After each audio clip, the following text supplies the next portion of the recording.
Hello दोस्तों, आज की हमारी कहानी है रिश्तों में खटास। अच्छी लगे तो लाइक कीजिएगा। भाभी, आपने मेरी अंगूठी ली है ना, वो दे दीजिए, दिव्या ने अपनी जेठानी से कहा। कैसी अंगूठी दिव्या, मैंने तुम्हारी अंगूठी कब ली? नमिता ने चौंक कर कहा। ज़्यादा भोली मत बनिए भाभी, आप ही दोपहर में मेरे कमरे में आई थी, तभी आपने ही अंगूठी ली होगी। दिव्या हाथ घुमाकर और आंख मटकाकर बोली, हाँ मैं तुम्हारे कमरे में आई जरूर थी, लेकिन मैंने कोई अंगूठी नहीं देखी। क्या हो रहा है ये सब? बहुत देर से तुम्हारी बातें सुन रही हूँ।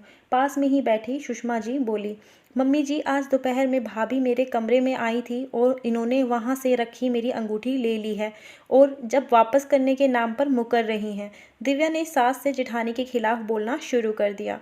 लेकिन बड़ी बहू ऐसा क्यों करेगी? क्यों बड़ी बहू, कहकर सुषमा जी नमिता की तरफ था। वही तो मैं इतनी देर से दिव्या को समझाने की कोशिश कर रही हूँ, लेकिन ये मेरी बात समझ ही नहीं रही है। दोपहर में गुड़िया गर्मी से बहुत परेशान हो रही थी, इसीलिए मैं एसी की वजह से दिव्या के कमरे में चली गई। गुड़िया को सुलाते हुए मैं भी लेट गई। थोड़ी देर बाद मैं अपने कमरे में आ गई। अब दिव्या आकर अंगूठी के बारे में कहने लगी, जबकि मैंने कोई अंगूठी भी नहीं देखी। नमिता बोली, दरअसल दिव्या की नई नई शादी हुई थी, घर का सारा खर्चा एक ही दुकान से चलता था, जिसे अपने पिता के साथ नमिता का पति रविंद्र देखता था।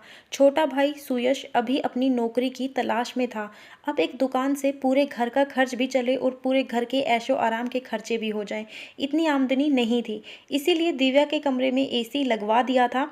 रविंद्र ने नमिता को समझा दिया कि इस साल इतनी कमाई नहीं है, अगले साल अपने कमरे में भी लगवा लेंगे, तब तक तुम दिव्या के कमरे में चली जाया करो। क्योंकि शुरू में भी दोनों भाइयों और नमिता के बीच बहुत अच्छी समझ थी। नमिता भी घर की स्थिति समझती थी, लेकिन दिव्या को संयुक्त परिवार में रहना बिल्कुल पसंद नहीं था। इसीलिए वो अक्सर लड़ाई का कोई ना कोई बहाना ढूंढती ही रहती थी।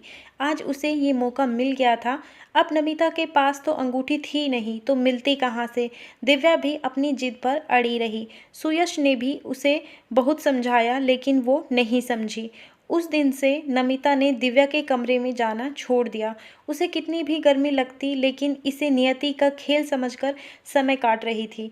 उस दिन से घर का माहौल तनावपूर्ण हो गया था।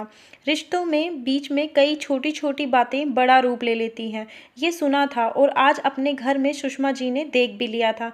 हमेशा घर को बांधकर चलने वाली सुषमा जी के लिए ये बात किसी मानसिक आघात से कम नहीं थी। एक छोटी सी बात ने रिश्तों के बीच में कितनी बड़ी दीवार खड़ी कर दी थी। रिश्तों के मायने ही खत्म हो गए थे। दिव्या ने अपनी जेठानी पर आरोप लगाया था, बिल्कुल बर्दाश्त के बाहर थी।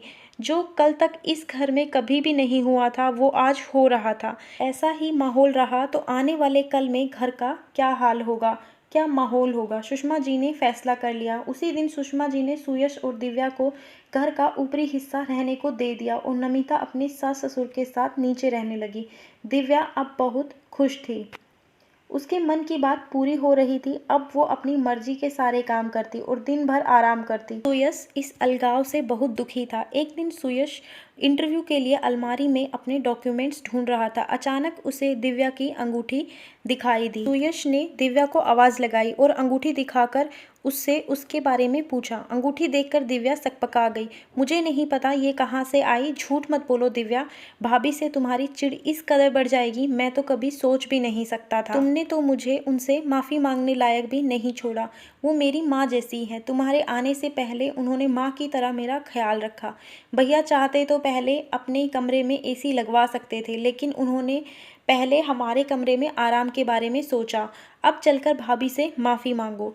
दिव्या सुयश के साथ नीचे आई और नमिता से माफ़ी मांगते हुए बोली, भाभी आपसे अलग होने के लिए मैं बहुत छोटा सोच गई और इतनी छोटी हरकत कर डाली।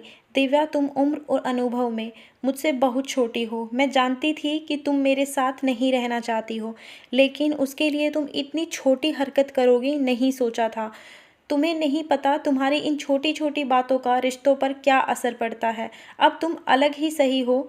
अब शायद मेरे मन में तुम्हारे लिए वो बात कभी नहीं आ पाएगी जो पहले थी, नमिता बोली और अपने कमरे में चली गई।